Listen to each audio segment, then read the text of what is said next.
I'm curious if you could sort of make a case for why cohort-based is the thing that you all are over-indexing on at Maven. Why do you believe deeply in that? And what's the pitch for someone who's curious? Yeah, so Maven's vision is to be the university of the future.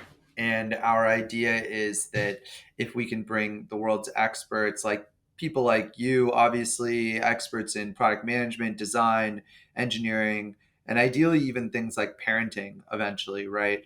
Uh, Live online to teach other people, that'll be a huge opportunity for us in education. But I think the main thing that's unique about Maven, as you said, is cohort based. So what makes cohort based interesting? Well, first and foremost, accountability. It's very surprising, but as you and I both know, video based courses have like a 4 to 10% completion rate. And while I think that that can be overstated as a negative, it's not as bad as it sounds, it still is a sort of damning statistic. And what it means is that people often have an intent to learn something, but learning is really hard. It forces you to look in the mirror, it forces you to get through a lot of rough patches where you don't know how to solve a problem. You're doing something new.